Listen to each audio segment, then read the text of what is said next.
आज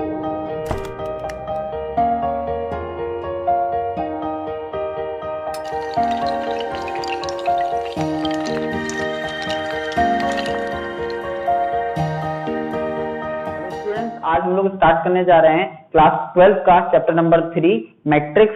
देखिए आप लोगों ने अभी बच्चों चैप्टर नंबर 2 पढ़ा, चैप्टर नंबर 3 अब आप लोगों का आज स्टार्ट होने जा रहा है। इसके बाद चैप्टर नंबर 4 आप लोग पढ़ोगे। तो ये चैप्टर नंबर 2, चैप्टर नंबर 3 और चैप्टर नंबर 4 एग्जाम में लगभग 23-24 मार्क्स का आप लोगों को मिलता है और काफी सिंपल है। बोर्ड एग्जाम में जो नंबर गेन बच्चे करते हैं वो इन्हीं 3 चैप्टर से करते हैं। काफी ज्यादा सिंपल है ये चैप्टर, ठीक है। पहली बार में आप लोग इनको अच्छे से सीख सकते हो, ठीक है। इसीलिए आप लोगों को ये पहले भी कराए जाते हैं। तो चलिए इस वाले एक्सरसाइज को हम लोग आज देखते हैं, पढ़ते हैं और सीखते हैं इसके बारे में कि कैसे करेंगे हम लोग, ठीक है। मैट्रिक्स में हम लोग समझ लेते हैं कि किस चीज को क्या बोला जाता है। देखिए जैसे कि एक मैट्रिक्स मुझे दे रखी है 1 2 3 4 5 6 7 8 और 9, ठीक है। ये मैट्रिक्स दी हुई है। अब इसमें आपको ये समझना है किस चीज को हम लोग क्या कहेंगे इसमें, ठीक है। तो देखिए बच्चों, ये आपके कॉलम होते हैं जिन्हें हम लोग स्तंभ कहते हैं, ठीक है। और ये हमारी रो होती हैं जिन्हें हम लोग पंक्ति कहते हैं। क्या कहते हैं? पंक्ति। देखिए ये वाले स्तंभ है जो आपके वर्टिकल लाइन जो है वो क्या बोली जाएंगी? कॉलम बोली जाएंगी, ठीक है। इसको हम लोग सी से डिनोट करेंगे और जो रो है उसको हम लोग आर से डिनोट करेंगे, ठीक है। अब देखिएगा ध्यान से जैसे सपोज दैट ये फर्स्ट रो है, ठीक है। ये हमें पहली रो दे रखी है तो इसको हम लोग लिखेंगे रो 1 R1, ठीक है। और ये दूसरी रो है तो इसको लिखेंगे R2, ये तीसरी रो है तो इसको लिखेंगे R3। इसी तरीके से ये जो कॉलम है तो कॉलम में C1, कॉलम 1, कॉलम 2 और कॉलम 3। तो इस तरीके से हम लोग इसको देखेंगे। अब जैसे कि अगर एड्रेस की बात आती है तो एड्रेस किस तरीके से देखते हैं। देखिए जैसे कि ये वाला 6 है तो ये दूसरी रो और तीसरे कॉलम में है। किसमें है? दूसरी रो और तीसरे कॉलम में, यानी कि रो इसका 2 है और कॉलम इसकी 3 है, ठीक है। ये तो एड्रेस हो गया देखने का कौन सी रो और कौन सा इसमें कॉलम आता है। अब देखिए बच्चों, रो और कॉलम जानने के बाद में अब कितने टाइप से ये आव्यूह बन सकता है तो मैं आप लोगों को कुछ कोटि, अलग अलग कोटि के आव्यूह लिखकर दिखाता हूं। देखिए जैसे कि ये ए है, ठीक है। तो आप देख रहे हैं कि यहाँ पर एक रो भी एक है और कॉलम भी एक ही है, यानी कि हम इस साइड से देखेंगे तो एक रो है और एक कॉलम है यहाँ पर, ठीक है। तो ऐसा जो आव्यूह होगा वो बोला जाएगा 1 into 1 का, है ना। ऐसा जो आव्यूह होगा वो कैसे बोला जाएगा? 1 into 1 का। क्यों? क्योंकि इसमें एक रो है और एक ही कॉलम है, ठीक है। और आगे देखते हैं इसी तरीके से, अगर इस तरीके से दे रखा है ए कॉमा बी, ए और बी सॉरी, तो यहां पर आप देखिएगा ये रो को डिनोट कर रहा है और ये कॉलम को कर रहा है। देखिए ये हमारी रो है और ये कॉलम है, तो इसका मतलब 2 कॉलम है और 1 रो है। और हमारा क्रम क्या रहता है? हमारा क्रम रहता है रो इंटू कॉलम का, यानी कि 1 into 2। 1 into 2 क्यों? एक रो है और 2 कॉलम है, इसलिए 1 into 2 का बनेगा। इसी तरीके से अगर इस तरीके से दे रखा हो ए बी और सी, ठीक है, तो यहां पर भी आप देख सकते हैं एक रो है और 3 यहां पर कॉलम है, ठीक है। तो ये बन जाएगा 1 into 3 का। इसी तरीके से मैं ऐसे भी लिख सकता हूं इसे ए बी सी डी, ठीक है। तो आप देखिएगा यहां पर एक रो ये रही, एक रो ये रही और एक ये कॉलम, एक कॉलम, मतलब 2 रो है 2 कॉलम है। इसका मतलब ये बनेगा कैसा? 2/2 का। इसका मतलब 2 into 2 का ये आव्यूह बनेगा क्योंकि 2 रो और 2 कॉलम है, ठीक है। इसी तरीके से आप लोगों को मैं और बताता चला जाता हूं, ठीक है। अगर ऐसा ना देकर ऐसे दे रखा है A B C D E F, यहां पर देखिएगा यहां पर ये रो है रो 1 है, ये रो 2 है, ये C1 C2 C3, ठीक है। इसका मतलब 2 रो है और 3 कॉलम है, तो ये हो जाएगा 2 into 3 का आव्यूह, ठीक है। अब ऐसे ही एक और अगर देखें तो A B C D E F G H और I, ये हमको जैसे दे रखा है, तो देखिएगा यहां पर रो कितनी है, 3 है, 3 रो नजर आ रहे हैं और 3 ही कॉलम नजर आ रहे हैं,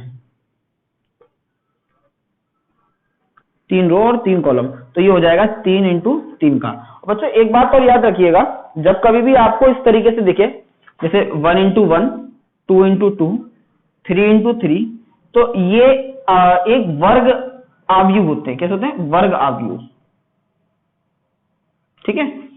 जब रो और कॉलम की संख्या समान होती है, जब रो और कॉलम की संख्या समान होती है, तो ऐसे आव्यूह को हम लोग क्या बोलते हैं? वर्ग आव्यूह। ऐसे आव्यूह को वर्ग आव्यूह नहीं बोलेंगे, ठीक है ना। ये रेक्टेंगल शेप में इसको नहीं बोलेंगे, इस वाले को वर्ग आव्यूह बोलेंगे, जिसमें रो और कॉलम की संख्या समान होती है। तो इसको हम लोग इस तरीके से भी लगा सकते थे, जैसे कि ए बी, और एक ये मैंने बनाया था अभी इससे पहले। तो यहां पर देखिएगा रो 2 है, तो 2 into 1 का बनेगा, और यहां पर 1 into 2 का, ठीक है। 2 रो 1 कॉलम है, देखिएगा 1 रो ये रही, 1 रो ये रही, 1 कॉलम ये रहा। यहां पर देखिएगा 1 रो है और कॉलम की संख्या कितनी है? 2 है, ठीक है। तो 1 रो 2 कॉलम तो 1 into 2, 2 रो और 1 कॉलम तो 2 into 1, ठीक है। अब ऐसा चाहे, अब इसमें अगर एक संख्या और बढ़ जाएगी नीचे, जैसे ए बी सी हो जाएगा, या ए बी सी बहुत देर हो लेते थे, जैसे एक्स वाई जेड हो जाएगा इस तरीके से, ठीक है। तो यहाँ पर रो कितने हो गए? 1 2 3, तो 3 रो और कॉलम कितना? 1 कॉलम, तो 1 3 into 1 का ये हो जाएगा। ऐसे ही अगर एक्स वाई जेड ये दिया हुआ है, तो ये हो जाएगा हमारे पास 1 रो है और कॉलम कितनी है? 3 है, 1 2 और 3, तो 1 into 3 का ये बनेगा, ठीक है। तो जैसे कि अगर मैं इसको क्या बना लूं, इसको कॉलम का बेस बना लूं, जैसे कि पेन क्या है? कॉलम है, किताब क्या है? कॉलम है, बैग क्या है? कॉलम है, ठीक है। तो अगर पेन कॉलम है, किताब कॉलम है और बैग भी कॉलम है, तो इसका सिस्टम कैसे बनेगा? देखिएगा, मेरे पास पेन कितने हैं? 5, किताब कितनी है? 7, बैग कितने हैं? 10, तो ये इसका ये बन गया मैट्रिक्स। अब इसमें कॉलम कितने हैं? 3, रो कितनी है? 1, तो 1 रो है और 3 कॉलम है, तो इसकी कोटि बनेगी 1 into 3। समझ रहे हैं आप मेरी बात को? यानी कि पहली रो मतलब एक ही रो है और कॉलम कितनी है? 3 है। अच्छा, अब जैसे मेरे पास ही हो गया, ठीक है, और जैसे कोई और व्यक्ति आता है, जैसे रमेश आ जाता है, तो रमेश के पास बताऊं मैं, ठीक है, 3 पेन है, 3 पेन है, और क्या कहते हैं 5 किताब हैं, और क्या कहते हैं 8 इसके पास क्या है? बैग है, ठीक है, ये चीज है। तो रमेश के पास क्या हो जाएगा? 3 पेन, 5 किताब और 8 बैग, तो ये आव्यूह और बढ़ गया। अब यहां पर क्या आ जाएगा? यहां पर मैं हूं, मेरे लिए आ जाता है, यानी कि मेरे पास, ठीक है, और यहां पर क्या आ जाएगा? रमेश, तो यहां पे क्या आ जाएगा? रमेश, ठीक है। तो यहां पर क्या है कि अब हमको बार बार इस तरीके से लिखने की जरूरत नहीं है, हमें पता है कि जो पहला वाला कॉलम है वो पेन को दर्शा रहा है, जो दूसरा वाला कॉलम है वो किताब को दर्शा रहा है, और जो तीसरा वाला कॉलम है वो बैग को दर्शा रहा है। तो देखिएगा, मेरे पास 5 क्या है? पेन, मेरे पास 7 क्या है? किताब है, मेरे पास 10 क्या है? बैग है, रमेश के पास 3 क्या है? पेन, किताब कितनी है? 5, बैग कितने हैं? 8। इस तरीके से हम लोग इसको दिखा सकते हैं, ठीक है।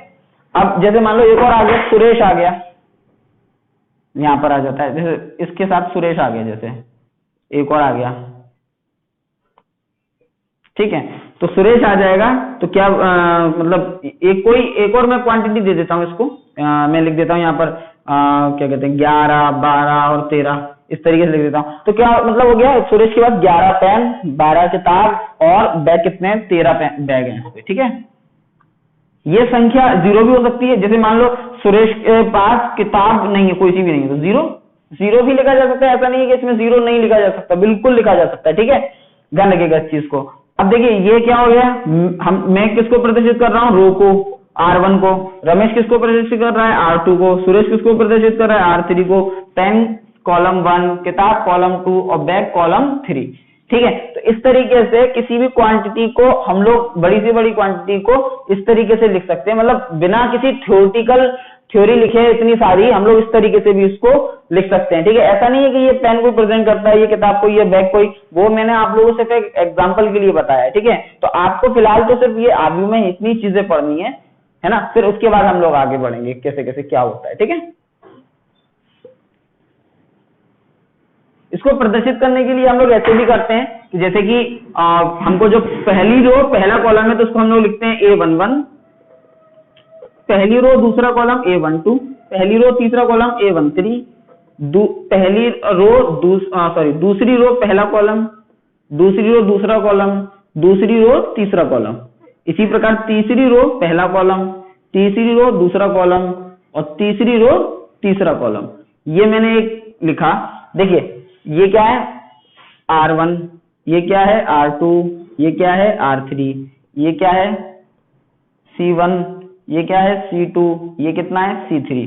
तो अब ध्यान से देखिए, मैं किसको यहाँ पे प्रेजेंट कर रहा हूँ। देखिए पहली रो पहला कॉलम, तो पहली रो पहला कॉलम, फिर उसके बाद देखिए पहली रो दूसरा कॉलम, तो पहली रो दूसरा कॉलम, फिर देखिए पहली रो तीसरा कॉलम, तो पहली रो तीसरा कॉलम, यहाँ 3 लिखा हुआ है। ठीक है, इसके बाद दूसरी रो पहला कॉलम, दूसरी रो दूसरा कॉलम, दूसरी रो तीसरा कॉलम, और इसी तरीके से नीचे भी यहाँ पर दे रखा है। आप लोगों को समझ में आ रही होगी आई होप। अब चलिए हम लोग अपनी एक्सरसाइज पे चलते हैं। ठीक है, अब बच्चों जो एक्सरसाइज 3.1 का पहला क्वेश्चन है वो ये है, देखिए यहाँ पर आपको एक मैट्रिक्स दे रखी है। अब मैट्रिक्स में आपसे ये पूछा गया है कि आव्यूह की कोटि क्या है। अब आव्यूह की कोटि अगर आपको पता करनी है ये वाली, तो आपको किस तरीके से पता करनी पड़ेगी, देखिएगा यहाँ पर आपको ये देखना पड़ेगा कितने रो हैं और कितने कॉलम हैं। तो देखिए ये है हमारी पहली रो, ये है हमारी दूसरी रो, ये है हमारी तीसरी रो, यानी कि कितने रो हो गई, 3 हो गई।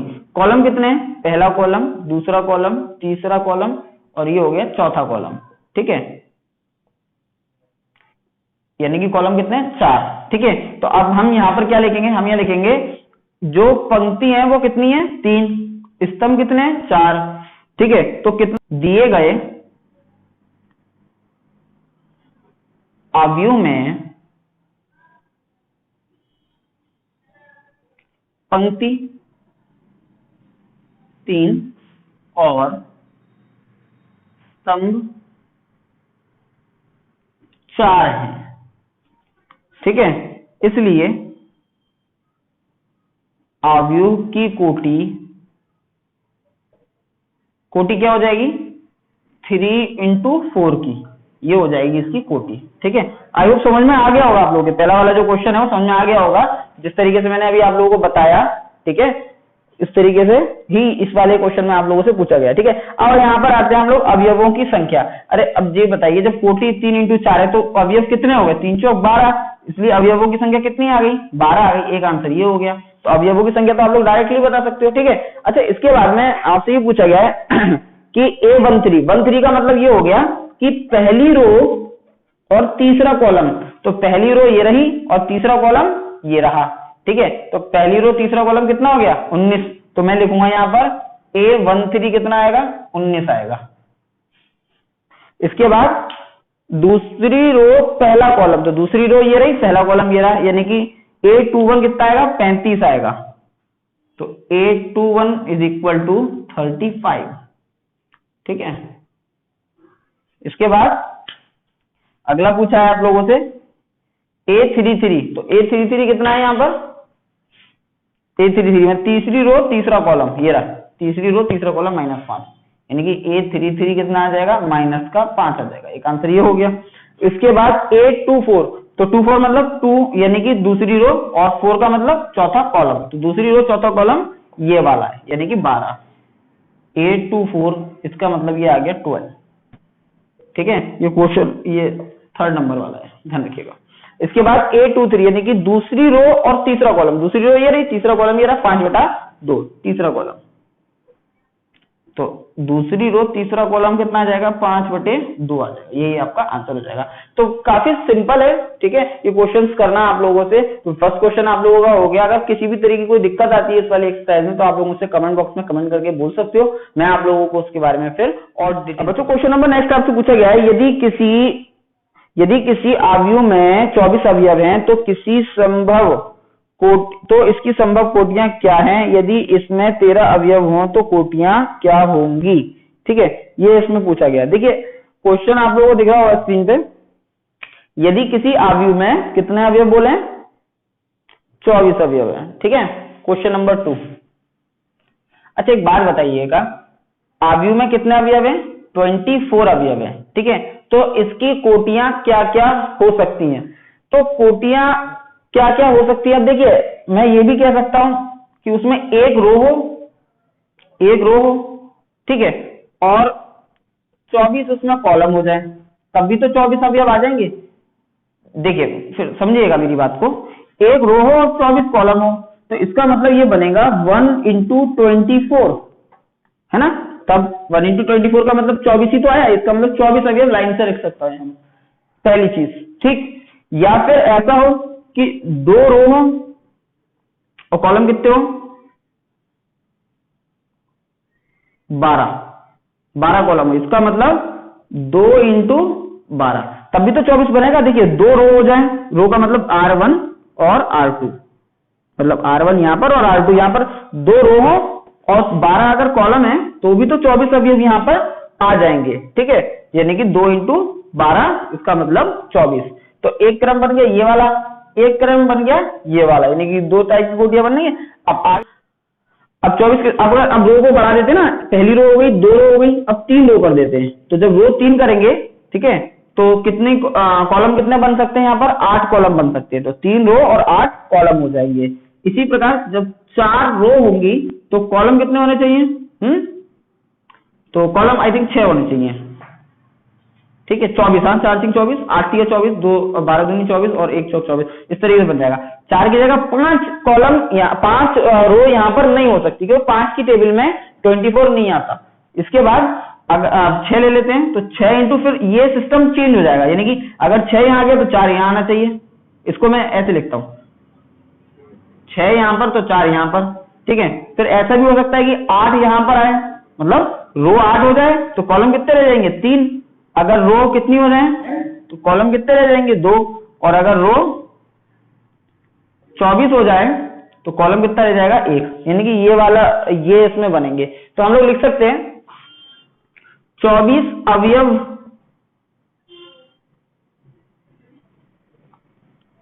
के लिए कोटियां, संभवतः कोटियां हम लोग देखेंगे यहां पर क्या क्या बन सकती है हमारी। 1 × 24, फिर उसके बाद 2 × 12, फिर उसके बाद 3 × 8, उसके बाद 4 × 6, 6 × 4, ये अब चेंज हो जाएगा। ठीक है, उसके बाद 8 × 3, 12 × 2, फिर उसके बाद 24 × 1। तो ये कोटियां इसमें बनेंगी। आगे ये क्वेश्चन पूछा गया है कि यदि इस अवयव में 13 अवयव हैं तो कोटियां क्या बनेंगी? देखिए जब अवयवों की संख्या 13 होगी तो कैसे रखे जा सकते हैं 13 अवयव? मतलब या तो ऐसे रखे जा सकते हैं 13 अवयव, या फिर ऐसे रखे जा सकते हैं 13 अवयव। ठीक है, क्योंकि आप लोग जानते हो 13 कैसी संख्या है? एक अभाज्य संख्या है। तो अभाज्य संख्या के फैक्टर तो होंगे नहीं, और जब फैक्टर नहीं होंगे तो या तो रो 1 लेनी पड़ेगी या कॉलम 1 लेना पड़ेगा। यानी कि जब अवयव में 13 अवयव हैं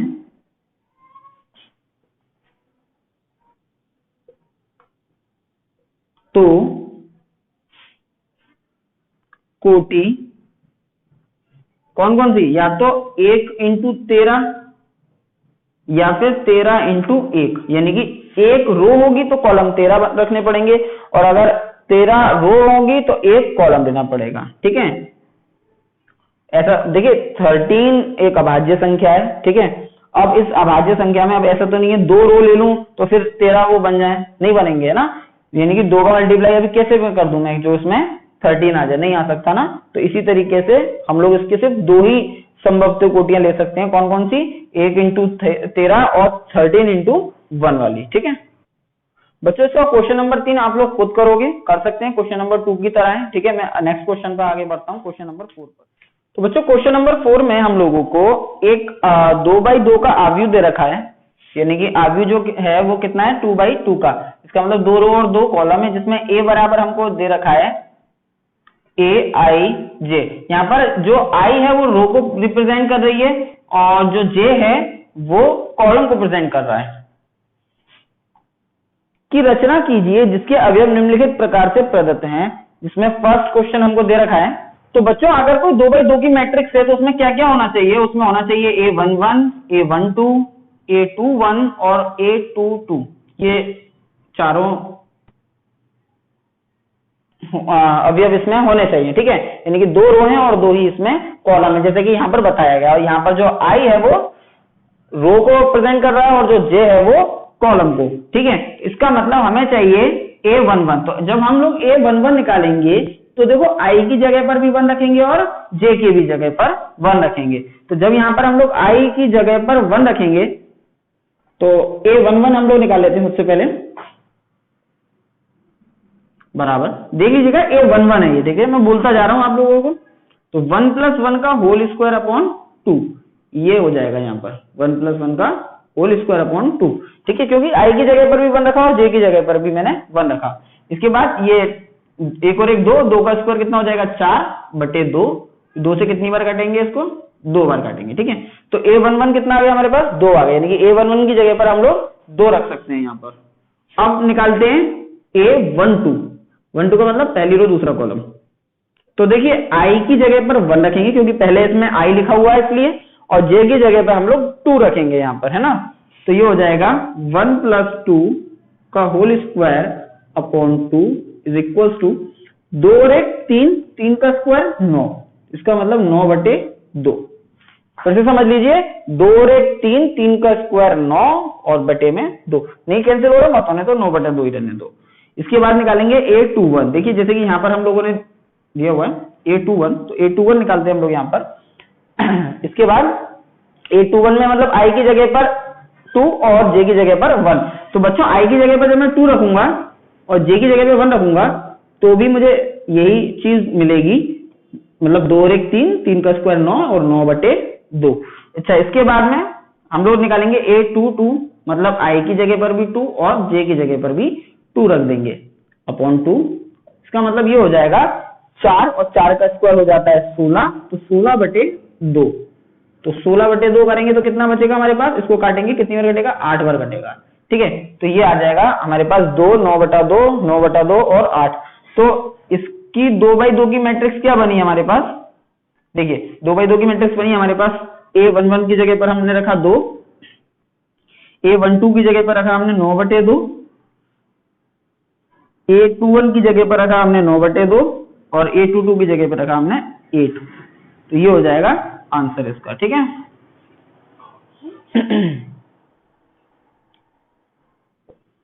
बच्चों नेक्स्ट आता है हमारा aij = i/j की फॉर्म में हमें इसमें लिखना है। ठीक है, तो यहां पर फिर से हम लोग वही चीज करेंगे, a11 निकालेंगे, a12 निकालेंगे, a13 निकालेंगे और a13 नहीं, a21 और a22, ये चीज हम लोग यहाँ पर निकालेंगे। ठीक है, तो देखिए ध्यान से, i की जगह पर 1, j की जगह पर 1 इज इक्वल टू 1।